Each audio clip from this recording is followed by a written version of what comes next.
인류 문명의 발전을 두고 많은 사람이 어떻게 발전되어 왔는지 책을 썼습니다. 그 가운데 특별한 책이 한 권이 있는데 아놀드 토인비가 쓴 역사의 연구라는 책입니다. Study of History. 이 책에 보면 두 중요한 단어가 나옵니다. Challenge and Response라는 단어와 Creative Minority라는 단어가 나옵니다. 도전과 응전이라는 말과 창조적 소수라는 말입니다. 지금까지의 사람들은 인류 문명이 발전이 되려면 환경이 좋아야 된다고 생각을 했습니다. 4대 문명 발상지를 예를 들면 인도에는 겐지스강 중심으로 인도 문명이 발전이 되어 왔고, 중국 같은 경우는 황하강 중심으로 황하 문명이 발전이 되었죠. 메소포타미아 문명에는 티그리스 유프라테스 강이 있었습니다. 나일강에 이집트 문명이 발전이 되었죠. 이런 좋은 입지 조건을 갖출 때 문명이 발전된다고 생각을 해왔는데 아놀드 토인비는 조금 다르게 해석을 합니다. 좋은 환경이 아니라 어려운 환경이지만 어려운 환경을 뚫고 일어나려고 하는 의지, 그것을 극복하려고 하는 노력 때문에 인류가 발전이 되어 왔다. 그래서 어려운 챌린지, 도전이 있을 때마다 많은 사람은 그 앞에 리스폰스함으로, 응전함으로 발전이 되어 왔다는 겁니다. 대부분의 사람들은 그냥 주어진 환경 속에 살아가는데 이런 어려움을 뚫고 극복하려고 하는 그 사람들, 그들을 두고 부르기를 Creative Minority, 창조적인 소수라고 부릅니다. 그 사람들이 쓰임을 받았을 때 그들로 말미암아 인류 문명은 발전되어 왔고 그 혜택을 많은 사람들이 누린다는 겁니다. 기독교 역사도 마찬가지입니다. 많은 어려움, 위기, 챌린지가 있었지만 그 위기를 뚫고 기독교는 오늘까지 발전해 왔습니다.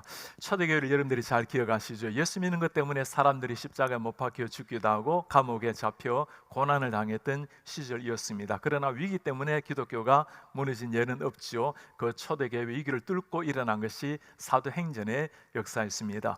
로마를 보면 150년 정도 때는 기독교율이 1%도 되지 않았는데 100년이 지나고 난 다음 250년이 되었을 때는 50% 넘는 사람이 예수님을 믿는 놀라운 변화를 가져왔습니다. 심지어 392년이 되었을 때는 테오도시 황제로 말미암아 기독교가 국교로 인정까지 된 것입니다. 그 어려웠던 위기, 챌린지를 뚫고 창조적 소수자들이 하나님 앞에 삶을 드렸을 때 로마가 바뀐 겁니다. 우리 한국 기독교 역사도 마찬가지입니다. 일제치하에 예수 믿는 것 때문에 얼마나 많은 사람이 고난을 당했습니까? 잡혀가 죽기도 하고 고문을 당하기도 하고 6.25의 전쟁의 포화 잿더미 속에서 우리 한국교회는 오늘의 놀라운 급성장을 이루었습니다. 많은 사람이 지금 기독교는 참 위기라는 말을 사용을 하고 있어요. 우리 교회의 미래가 과연 어떻게 될 것인가. 정말 감사한 것은 우리 용인제일교회처럼 정말 이렇게 하나님 앞에 멋지게 세워져 가고 주님 앞에 비상하고 있는 교회를 보면 얼마나 감격스럽고 고마운지 하나님께서도 참 기뻐하실 겁니다. 그러나 많은 한국교회, 많은 이민교회가 정말 위기라는 말이 맞을 정도로 어려움을 겪고 있어요. 올해 초에 미국 한국의 조사를 보니까 서울에 있는 교회 가운데 중고등부가 없는 교회가 50% 정도, 반 정도로 나타나고 있습니다. 제가 아는 미국에는 우리 한인교회가 2019년도에는 약 3,500개 정도 되었습니다. 코로나 터지고 2021년도에는 2,800개, 그러니 700개 교회가 문을 닫은 셈입니다. 제가 아는 미국 수도 버지니아에는 2019년도에는 교회가 154개 정도 되었습니다. 그리고 2년 후에 코로나가 터지고 110개, 거의 3분의 1 가까운 교회가 문을 닫게 되었습니다. 많은 사람이 위기라고 말하고 있는 이런 상황이지만 우리 성도님들 꼭 기억하시기 바랍니다. 우리는 반드시 하나님의 은혜로 그 위기를 뚫고 영적인 놀라운 비상, 다시 한번 이 땅에 거룩한 하나님의 교회가 비상의 날개를 펼쳐서 우리 조국 대한민국뿐만 아니라 중국과 세계 열방에 멋지게 쓰임받는 하나님의 국가, 하나님의 교회가 되기를 축복하고 믿습니다.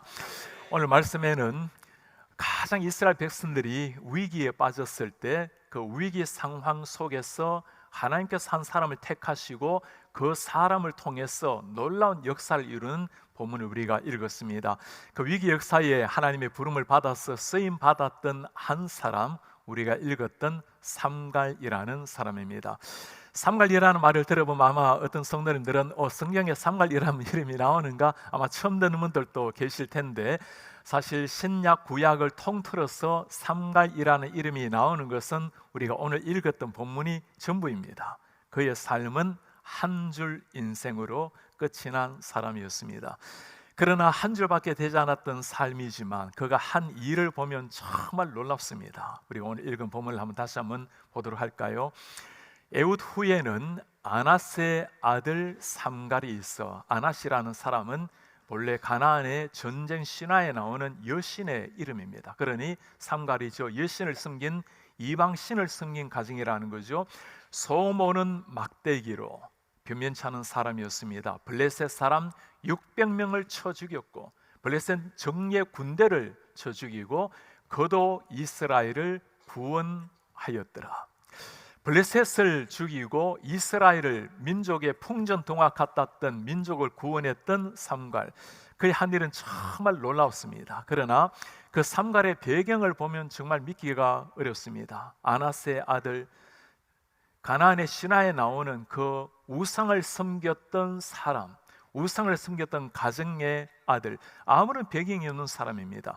사실 우리는 이방 사람이라도 하나님께 쓰임받는 게 이상한 일이 아닌데, 이스라엘 백성들에게는, 저 이방인들은 구원이 일어나는 것도 불가능했던 사람입니다. 더구나 하나님 앞에 쓰임받는다는 것은 상상할 수 없는 일이었죠. 이스라엘 백성들의 남성들이 아침에 일어나면 세 가지 감사의 제목이 있었어요. 하나는 우리가 노예가 아니라 자유인으로 태어난 것에 감사합니다. 여자가 아니라 남자로 태어난 것 감사합니다. 그리고 하나가 저 이방인이 아니고, 율법 없는 하나님을 모르는 이방인이 아니고 유대인으로 태어난 것에 감사합니다. 그게 세 가지 기도 제목이었어요. 그러니 저 우상신을 섬겼던 이방인이 하나님 앞에 쓰임을 받아서 민족을 구원하는 사사로 쓰임받은 것, 상상하기가 어려운 일입니다.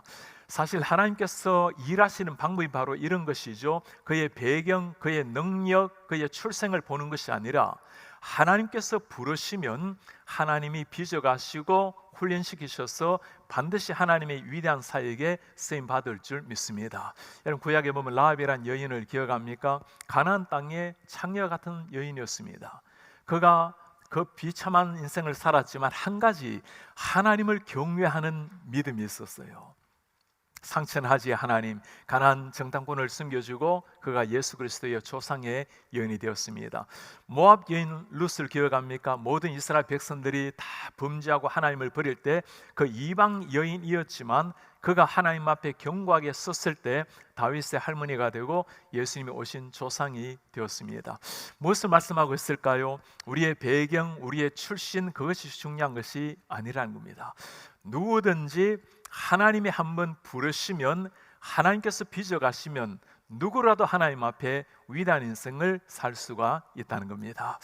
요즘 우리 한국 젊은이들의 말을 들어보면 너무 안타까운 것이 있어요. 태어날 때부터 금수저, 은수저, 흙수저라는 이 단어 가지고 얼마나 세상을 원망하고 또 사회를 미워하면서 부모님을 힘들게 하며 살아가는 젊은이들, 태어나면서 좋은 배경이 있으면 금수저요, 아무런 배경이 없이 태어나면 흙수저로 태어났다고 세상을 원망하는 사람들, 이런 금수저로 태어난 사람이 있다면 참 고마운 일입니다. 그건 부끄러운 일도 아니고 죄된 일도 아닙니다. 좋은 환경이 있고 좋은 재능이 있다면 그것 하나님이 주신 줄 알고 멋지게 주님을 위해서 쓰임을 받으시길 바랍니다.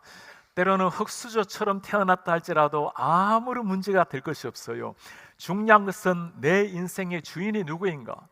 내가 최선을 다하면 최선의 열매는 맺을 겁니다. 그러나 하나님께 내 삶을 올려드리면 최선의 열매가 아니라 하나님의 기적의 통로가 될 줄 믿습니다.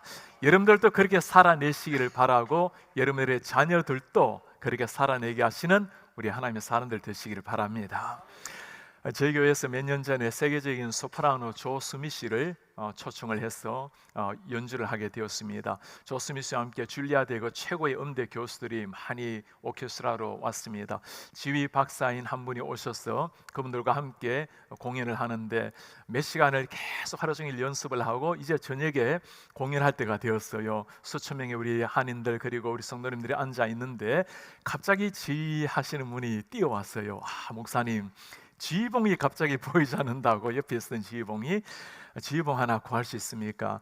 제가 음악을 전문한 사람은 아니지만 예전에 한 10년 정도 지휘를 했습니다. 그 변변치 않는 지휘봉을 그 박사님께 건네드렸어요. 정말 막대기 같은 별것 아닌 지휘봉 하나인데 그 마이스트로의 손의 끝에 놓인 지휘봉을 따라서 조스미 씨도 그 줄리아드의 음대 교수님들도 정말 천상의 음악을 만들어내었습니다. 제가 가지고 있는 지휘봉은 그냥 사물을 가리킬 뿐이지만 그 마이스트로의 손에 들린 지휘봉으로는 우리의 감동을 주는, 우리의 식물 울리는 음악이 탄생이 되었어요. 우리 성도님들 모두가 우리 손 위에 나름대로 지휘봉 하나 들고 있습니다. 내가 들고 내 인생을 끌고 간다면 아마 어느 정도 사물을 가리키며 살 수는 있겠죠. 그러나 이 지휘봉 우리 하나님께 올려드리면 우리 하나님께서 이 지휘봉을 가지고 명품 인생을 탄생시킬 줄 믿습니다. 요즘 미국에는 가장 큰 화두가 되는 것이 부흥이라는 단어입니다. Revival. 여러분들 아마 들어보셨을 텐데 올해 2월에 미국 켄터키의 에즈베리 대학교에 이 부흥이 일어났어요. 그들 일반 대학생들이었는데 예배를 마치고 19명의 학생들이 남아서 계속 기도하는 가운데 정말 놀라운 성령 역사가 임재하기 시작했습니다. 2주 동안 하루 24시간 1500세 가득하게 24시간 2주를 계속 찬양하고 기도하고 예배를 하게 된 겁니다. 제가 그 마지막 날 2월 20일 그곳에 참석을 해서 마지막 예배까지 드리게 되었어요. 그리고 3월에 다시 한번 찾아가서 총장님과 교수님들 그리고 많은 분을 만나면서 이 부흥이 우리 속에 가져온 그 열매들을 다시 한번 보게 되었습니다. 미국에서 이 부흥이라는 이야기를 하게 되면 가장 먼저 떠올리는 사람이 우리가 이름을 들어보셨을 D.L. 무디라는 사람입니다. 미국 부흥 역사의 아버지 원조라고 할 수 있는 사람입니다. D.L. 무디는 40년을 사역을 했는데 40년 동안 100만 명이 넘는 사람을 예수님께로 인도한 사람입니다.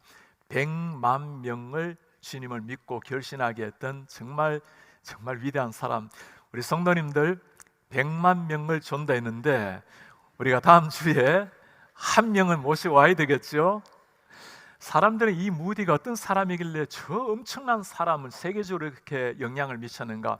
사실 무디의 배경을 보면 너무나 비천한 사람이었습니다. 삼갈과 다름이 없는 사람이었어요. 시카고 노동자의 아들이었습니다. 아버지 4살 때 돌아가시고 7 아이들 데리고 어머니 참 힘겹게 키웠습니다.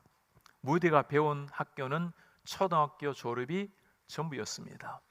17살 때 먹고 살기 위해서 보스턴의 삼촌 집에 구두 제화점에 취직을 했어요. 다음에 18살 때였습니다. 교회에서 선생님이 킴볼이라는 주일학교 교사가 무디에게 신방을 왔어요. 무디, 자네는 예수님을 믿는가? 우리 어머니는 굉장히 경건한 기도하는 어머니요, 저는 어릴 때부터 교회를 잘 다니고 있습니다. 자네가 교회를 다니는 것을 묻는 것이 아니고 예수님을 믿는가를 묻는 거라네.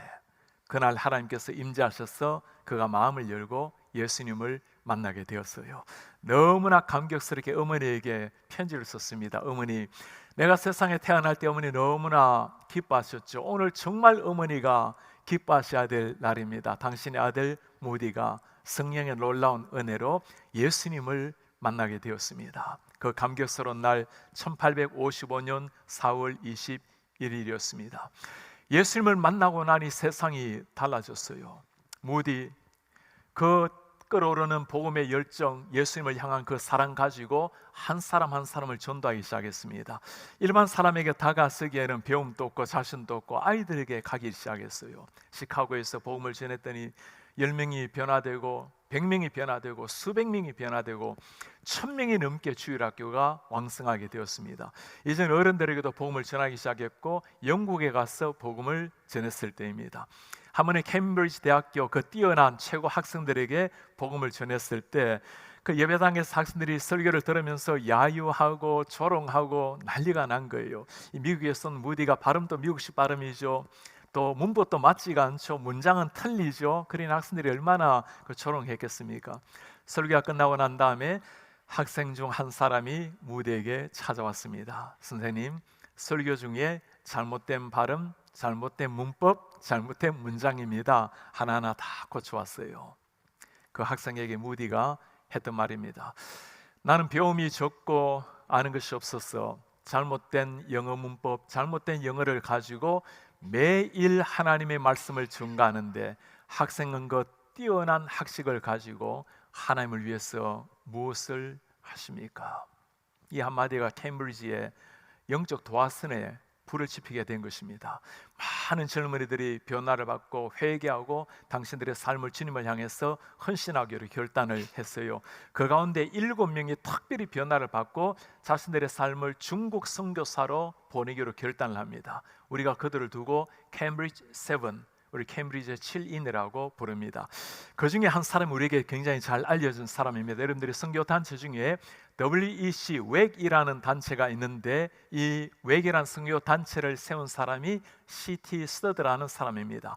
C.T. 스터드가 중국에 들어가서 몇십 년 그렇게 사역을 하다가 조금 병약해져서 영국으로 잠시 요양을 하고 다시 인도로 들어가서 복음 사역을 하다가 마지막에는 저 아프리카에도 예수가 필요하다는 이야기를 듣고 아프리카 콩고로 들어가서 그 콩고에서 마지막까지 삶을 보내었습니다. C.T. 스터드라는 이름을 아마 혹시 못 들어본 또 계시겠습니다. 그러나 그분이 한 말은 한 번쯤은 들어보셨을까요? Only one life, 단 한 번의 인생, 속히 지나가려니 It will soon be past. Only what's done for Christ will last. 오직 그리스도를 위한 일만이 영원하리라. 이 한마디는 많은 사람들, 젊은이들 가슴 속에 그들 한 번의 인생을 누구를 위해서 살아야 될지, 무엇을 위해서 살아야 될지 보여준 한마디가 되었습니다. 모든 게 부족했던 무디였어요. 그러나 전능하신 하나님께서 그를 부르시니까 그의 가슴 속에 예수의 십자가의 복음을 스며주니까 그로 말미암아 100만 명이 전도되어 와서 주님 앞에 변화받고 새로운 인생을 살게 되었습니다. 우리 성도님들, 이 땅에 많은 사람이 무디 같은 그런 가능성을 가지고 있는 사람들입니다. 우리 주일학교 선생님들, 여러분들이 가르치는 학생들 중에 수많은 아이들은 무디가 될 그 아이일지도 몰라요. 다음 주에 우리가 VIP 초청하는 주간입니다. 우리의 마음속에 예수님께서 나에게 주신 그 영원한 생명에 대한 그 감격, 33살의 젊은이가 나를 위해서 십자가에 피 흘리셨다라는 정말 믿을 수 없는 그 위대한 사건, 지금 눈을 감아도 영원한 천국에서 우리를 눈뜨게 하실 그 하나님, 그 하나님을 향한 열망 가지고 우리 주님 앞에 한 사람 한 사람 주님께로 꼭 인도하시는 이런 여러분들 되시기를 바랍니다.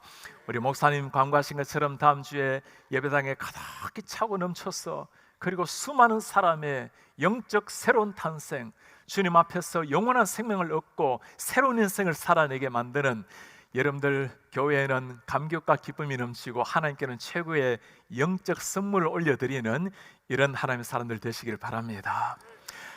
저희 교회에서는 해마다 여름이 되면 선교지에 많은 성도님이 단기 선교로 다녀오곤 합니다.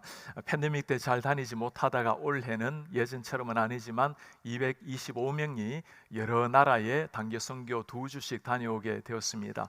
그 가운데 한 팀이 브라질에 선교를 다녀오게 되었어요. 브라질 마나우스에 가면 그 아마존 강이 있습니다. 인디오 마을들을 배를 타고 다니면서 한 사람 한 사람 복음을 전하는데, 11명의 의사들, 그리고 많은 우리 전도팀들, 그리고 기도팀들이 함께 동역해서 사역을 합니다. 배를 타고 곳에 한나절씩 한 마을씩 다니면서 저녁에는 배 안에서 해먹에 잠을 자고 그렇게 2주를 말씀을 숨기고 돌아와요. 한 마을에 들어갔을 때 한 사람 한 사람 복음을 전하는데 청년들이 많이 왔어요. 청년들 한 사람 한 사람에게 다 건강검진을 해주고 복음을 전하는데, 밖에서 스승이고 있는 한 청년이 있는 거예요. 오랜 몇 시간을 계속 밖에만 떠들고 있길래 복음을 전했던 권사님이 저 친구를 좀 데리고 오세요 했더니 저 친구는 안 된대요. 귀도 못 듣고 말도 할 수 없는 친구입니다. 권사님 마음이 너무나 뜨거워져서 저 친구를 데려오라고. 그리고 복음을 전할 때 큐빅을 가지고 그림이 나와 있는 그 예수님, 하나님께서 천지를 창조하시고 인간이 하나님을 배신하고 예수님을 보내오시고 예수님이 십자가에 돌아가신 그 큐빅을 돌려주면서 복음을 전하는데, 그 알아듣지 못하는 그 청년의 눈을 보면서 권사님이 큐빅을 돌리기 시작했습니다. 데오스 그레오 엘 옴브레, 하나님께서 인간을 창조를 하셨습니다. 엘 옴브레 페카 콘트라 디오스, 인간은 하나님을 대항해서 범죄를 했습니다. 헤스스 무리오, 예수께서 미리오 엔라크루 십자가에 돌아가셨습니다. 나의 죄와 당신의 죄를 위해서. 그리고 헤스스 그리스도 비베 헤스스 레스시토, 예수께서 부활하셨습니다 하고는 그렇게 그림을 보여주면서 한마디 한마디 눈을 보며 설명을 했어요. 예수께서 헤스스 그레오 미리 엔라크루 십자가 위에 돌아가셨다라는 그 그림을 보자마자 이 청년의 눈에 눈물이 확 쏟아졌어요. 성령께서 역사하시니까 귀가 들리지 않다 하더라도 그 그림을 보는 것 하나라도 성령이 역사하시니까 우리 하나님께서 놀랍게 생명의 탄생을 이루신 줄 믿습니다. 우리의 말로 복음을 전하는 것 얼마나 귀한지 몰라요. 우리가 만날 한 사람 한 사람 예수님을 기다리고 있는 그 한 사람입니다. 여러분들의 가족들, 여러분들의 자녀들, 여러분들의 일터에 있는 사람들, 만나는 한 사람 한 사람, 옆집에 살고 있는 사람들, 누구든지 예수님을 믿지 않으면 그가 바로 우리 하나님께서 나에게 맡겨주신 영혼인 줄 알고 주님께로 인도하시는 이런 여러분들 되시기를 바랍니다.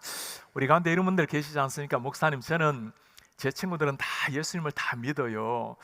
인생 그렇게 살면 안 돼요. 관계 좀 누리셔야 돼요. 안 믿는 사람들도 좀 만나고 그분들에게도 함께 식사도 대접하시고 또 교회로 잘 인도해서 생명 탄생의 기쁨을 맛보게 하시는 이런 여러분들 되시기를 바랍니다.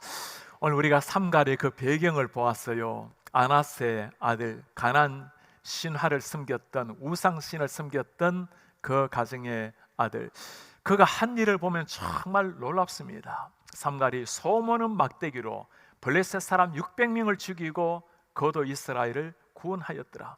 이런 블레셋 사람들이 먹고 자는 사람이 아니죠. 어릴 때부터 전쟁으로 잔뼈가 굵었던 사람들입니다. 그 정예군대 600명을 죽이고 위기에 처했던 이스라엘 백성을 구했던 삼갈.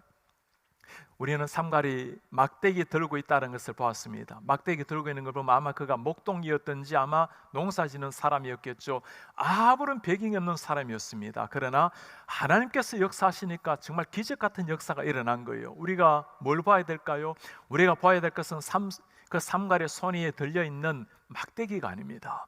그 삼갈을 붙들고 있는 그분이 누구신가요? 그분이 하나님이십니다. 그분이 삼가를 부르시고 삼가를 빚어가시고 삼가를 통해서 역사하신 분, 우리의 하나님이신 줄 믿습니다. 제가 이 삼가를 보면서 가장 은혜를 받는 사람은 제 자신입니다. 삼갈처럼 아무것도 없이 태어났고 자라난 사람. 제 고향은 경상남도 울산과 북도 경주고 사이쯤 되는 아주 시골 농촌이었습니다. 마을 이름이 농소예요. 농사 짓는 마을. 참 촌스럽습니다. 그죠? 저희 어머니 아버지는 참 가난했던 농사꾼, 평생 농사꾼이셨습니다. 저는 초등학교 때 또 계속 중학교 때 학교 다녀오면 농사하는 것이 제 전 일이었습니다. 봄, 여름, 가을, 겨울 농사하다가 겨울이 되면 산에 뗄까 말아 나무를 하러 갑니다. 그리고 초가지붕이었어요. 여러분 초가지붕 살아보신 분들은 아시겠지만 2, 3년에 한 번씩 초가지붕을 이렇게 갈아줘야 됩니다. 습기 때문에. 그러면 아버지 따라 올라가서 초가지붕 다 끌어내리면 그 안에서 그 각종 벌레들, 각종 뱀들, 각종 모든 것들이 다 기어 나오는데 그런 삶 속에서 어린 시절을 보내었어요. 호롱불 켰습니다. 초등학교 한참 될 때까지. 제 나이에 호롱불 켜는 사람 참 드물 텐데 여러분 등잔 밑이 어둡다란 말이 있죠. 호롱불을 켜면 등잔 밑이 잘 안 보여요. 참 책 읽는 것을 좋아했는데 이 호롱불을 켜놓으면 글을 읽을 수 없으니까 제 어릴 때 소망 중에 하나는 호롱불 기름 떨어지는 거였습니다. 여러분 호롱불 기름 떨어지면 뭘 켤까요? 촛불을 켜는데 초는 비싸기 때문에 잘 못 켜죠. 그죠? 촛불을 켜면 글을 읽기가 굉장히 좋아요. 그러다가 초등학교 몇 년 지나서 마을에 전기가 들어왔습니다. 와, 이 전기가 들어오니까 제 첫 기억은 전기를 켜니까 방구석이 보이는 거예요. 방구석이 보인다는 게 얼마나 신기했는지 모릅니다. 그리고 마을 사람들과 함께 나가서 그날 만세 삼창을 불렀어요. 그렇게 아무것도 없는 동네, 겨울이면 산에 나무를 하러 가다 보면 여러분 요즘 마른 나무가 얼마나 많아요. 그때는 마른 나무가 별로 없습니다. 그러니 생나무를 베고 막 내려오면 그 산을 지키는 사람이 있어요. 얼마나 꾸지람을 당하고 눈물 흘리면서 그렇게 어린 시절 집으로 리어카를 끌고 돌아오곤 했습니다. 때로는 저녁 하늘에 붉게 황혼이 물들어가면 이제 나무를 하고 내려가야 되는데 나무는 다 하지 못하고 그런 생각이 들어요. 내 인생은 앞으로 어떻게 될 것인가? 이렇게 농사 짓다가 나무 하다가 그렇게 내 인생이 끝이 날 것인가? 참 어둡게 지냈습니다. 너무나 어두운 환경에, 그리고 열등의식에 가득히 젖어서 제가 거울 보는 걸 참 힘들어했습니다. 거울 속에는 제 자신의 모습을 보면 너무나 초라해서 보기가 너무너무 어려운 거예요. 사람들 얼굴을 쳐다보고 말하는 것을 굉장히 불편해했습니다. 그렇게 열등의식에 사로잡혔고 교회라고는, 예수님이라고는 이름 한번 들어보지 못하고 그렇게 삶을 시골에서 보내었어요. 요즘은 제가 있는 그 버지니아의 산에 가면, 미국의 제일 좋은 국립공원 셰난도가 저희 근처에 있어요. 산에 올라가면 거대한 나무가 다 넘어져 있는데, 와, 저거 잘라가지고 집에 가면 불 때면 얼마나 좋을 텐데 1년치 불 때 걸 다 가져갈 텐데, 이런 생각이 들 때가 있어요. 그러다 대학교 1학년 들어가서 서울에서 주님을 만나게 되었어요. 주님을 만난 그 감격, 세상은 똑같이 돌아가는데 모든 게 바뀌어진 거예요. 한 사람 한 사람 사랑스럽지 않은 사람이 없고, 사랑 주지 못할 사람이 없고, 받지 못할 사람 없고, 모든 게 다 달라진 겁니다.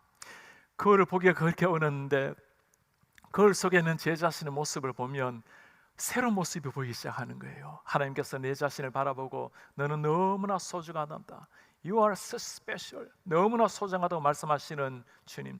그렇게 저는 어린 시절에 그 어둠을 감추기 위해서 제가 할 수 있는 일은 최선을 다하는 일이었습니다. 공부도 잘하고 무엇이든지 잘해서 사람들에게 칭찬받는 것, 그것으로 제 어둠의 내면을 다 가리려고 그렇게 달려왔던 인생인데, 하는 주님께서 그렇게 말씀을 해요. 그렇게 열심히 하지 않아도 괜찮다고, 나는 너 하나로도 족하다고. 요즘 제가 이런 얘기를 하면 우리 교인들은 의심충만한 눈초리로 저를 바라봐요. 아니, 우리 목사님 보기에는 고생 하나 안 하고 자란 사람처럼 보이는데, 그리고 가끔 성도님들이 목사님 꼭 귀공자처럼 자라난 것 같아요. 와, 힐링이 막 일어나요. 이 그 어두웠던 모든 것들이 사라지는 것처럼. 가까이서 여러분들이 저를 손가락을 보시면 전부 다 낯자국입니다. 중간 손톱은 이렇게, 손가락은 7살 때 6살 때 토끼불 베다가 완전히 날아갔는데, 요즘은 꿰매면 이러지 않을 텐데 50년 세월이 흘러도 여전히 상처가 그대로 남아있어요. 예수님을 만나고 난 다음에 변화된 인생, 제가 여러 언어를 구사를 합니다. 사람들이 아니 그 시골에서 농촌에서 자란 사람이 어떻게 그 많은 언어를 다 할 수 있냐고. 우리 하나님을 만나게 되면 새로운 인생이 펼쳐질 줄 믿습니다. 삼갈처럼 아무런 배경이 없는 사람이었지만, 그러나 하나님께서 부르시고 하나님이 빚어 가시니까 하나님께서 사용하시는 한 사람이 탄생이 된 겁니다. 사랑하는 여러분, 우리가 이번 주에 그리고 오랫동안 앞으로도 만나야 될 사람들 중에 많은 사람들, 거울 앞에 서서 초라한 자신의 모습을 보고 아파하는 사람들 참 많아요. 예수님 안에서만 해결될 수 있는 문제입니다. 멀쩡하게 살아가는 것처럼 보이지만, 그러나 내면의 아픔을 가지고 그 베갯잎을 눈물로 적시며 밤을 지새야 될 많은 영혼들이 있습니다. 우리 마음속에는 모든 걸 갖추고 있다 하더라도 하나님만이 채울 수 있는 빈 방이 있어요. 하나님이 없다면, 주님이 없다면 영원히 목마름을 가지고 살아갈 뿐입니다.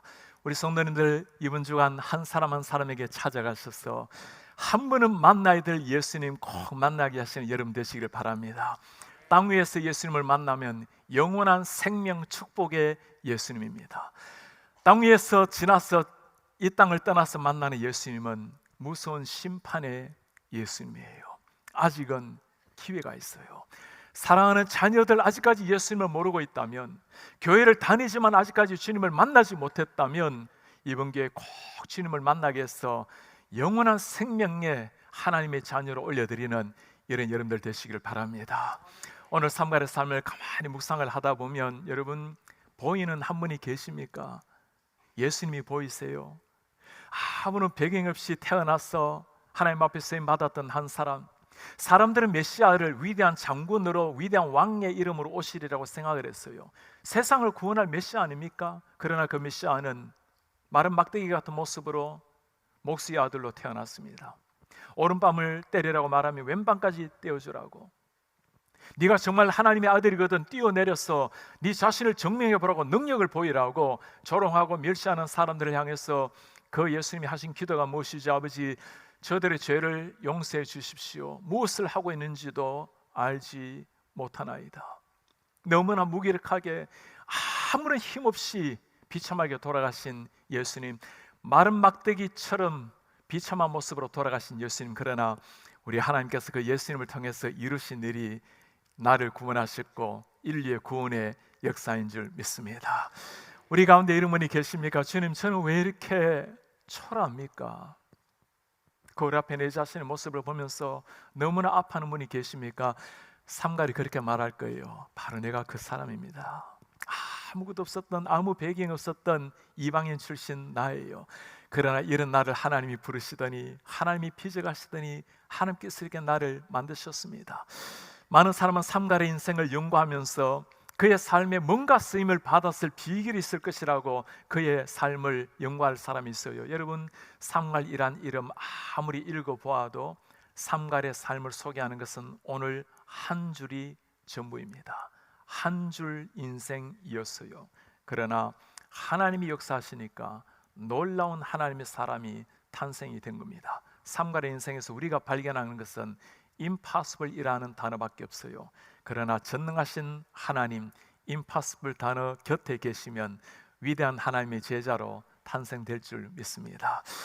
언젠가 우리가 이 땅을 떠나게 되면 삼갈을 만날 날이 올 것이에요. 그날 우리는 삼갈 그때 그 블레셋 사람을 죽이고 위기에 나라를 구원했다고 우리는 삼갈을 우러러보지만 삼갈이 여러분 나를 보지 마세요. 제가 들고 있는 것은 마른 막대기 하나밖에 없습니다.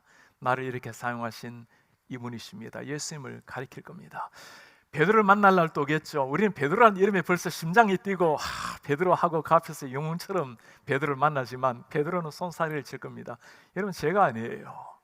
저는 그냥 물고기 잡았던 어부입니다. 예수님을 부인하고 저주했던 사람입니다. 이런 나를 사랑하셔서 참으시고 끝까지 인내하시고 사도행전의 제자로 세워주신 분, 우리 예수님이십니다. 그날 우리는 발견해야 될 거예요. 나 같은 죄인이 어찌 이곳까지 오게 되었는가? 나 같은 허물진 자가 어떻게 오늘까지 오게 되었는가? 그것이 바로 예수님의 사랑이라는 것을 깨닫게 될 것입니다. 그리고는 100%의 감사와 100%의 영광을 우리 하나님께 올리게 될 것입니다. 제가 지난해 4월에 우리 한국에 우리 교단이 속해 있는 합동교단의 전국 목사 장로 기도회 강사로 오게 되었습니다. 팬데믹을 지나고 한 2-3천 명 많은 분이 모시게 되었는데 주일엔 서울의 사랑의 교회에서 설교를 하기로 약속을 했어요. 너무나 안타깝게 일주일 전에 코로나 감염이 된 거예요. 너무 안타까운 마음으로 담임 목사님과 총회장님께 갈 수 없겠다고 연락을 드렸습니다. 두 목사님이 모두가 똑같은 말씀을 해요. 목사님, 기도하면 하나님이 길을 여실 겁니다. 기도도 좋지만 이 위기 앞에서 기도 간절히 했어요. 한 주가 지나고 계속 양성 반응이 나왔습니다. 목요일이 되었어요. 계속 양성 반응. 이제 내일 아침이면 비행기를 타야 한국에 토요일 저녁에 도착하고 주일 설교하고 월화 집회를 연다할 텐데 목요일까지 계속 양성 반응. 제가 다시 도저히 안 되겠습니다 했더니 두 분이 똑같이 말씀해요. 하나님이 길을 여실 겁니다. 그리고 한 분은 비법이라고 가르쳐줘요. 목사님, 한 번 검사해서 안 되면 3번 하시라고. 한 번은 음성이 나올 거라고.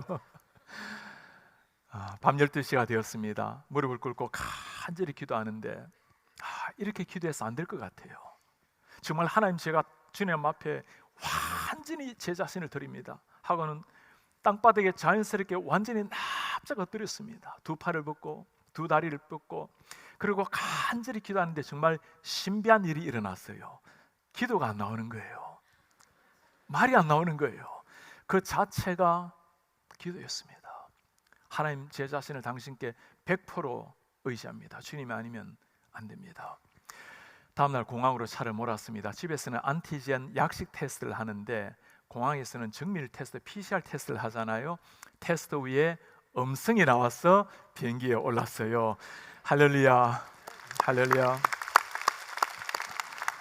제가 주님 앞에 주님 뭘 말씀하려고 하십니까? 그때 두 가지 주님이 보여주신 게 있어요. 하나는 그게 바로 기도란다. 너의 능력, 너의 힘이 아무것도 의존하지 없었을 때 하나님께 100% 의존하는 것, 그게 기도란다. 그리고 네가 한 것이 하나도 없기 때문에 영광을 받으셔야 될 뿐 100% 하나님께 영광을 돌리는 거란다. 제가 그 다음 주에 한국의 두란노 출판사에서 책을 한 권 내었는데 제목이 납작 엎드리기였어요. 저는 기도에 대한 책을 썼지만 그때까지 납작 엎드리기에 대해서 진짜 납작 엎드리기가 뭔지 하나님이 보여주신 겁니다. 우리 사는 성도님들, 연약하고 부족한 인생이라 하더라도 그 연약할수록 우리는 주님 앞에 무릎을 꿇을 것이고 납작 엎드릴 것이고, 그때 우리 전능하신 하나님 놀라운 생명의 역사를 우리를 통해서 이루실 줄 믿습니다. 여러분들의 손에 들려있는 지휘봉 누가 들고 있습니까? 여러분들이 들고 있다면 나름대로 사물을 가리킬 겁니다. 그러나 그 지휘봉 우리 예수님께 하나님께 올려드리시기를 바랍니다. 우리 주님께서는 여러분들을 통해서 명품 인생을 탄생을 시킬 겁니다.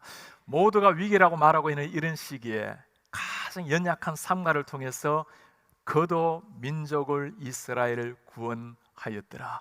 이 시대 모두가 위기라고 말하고 이런 시대 가운데 우리 용인제일교회가 우리 성도님 한 분 한 분이 하나님의 손에 올려드려서 여러분들을 통해서 하나님께서 새로운 비상, 새로운 놀라운 부흥 역사를 이루기를 축복합니다.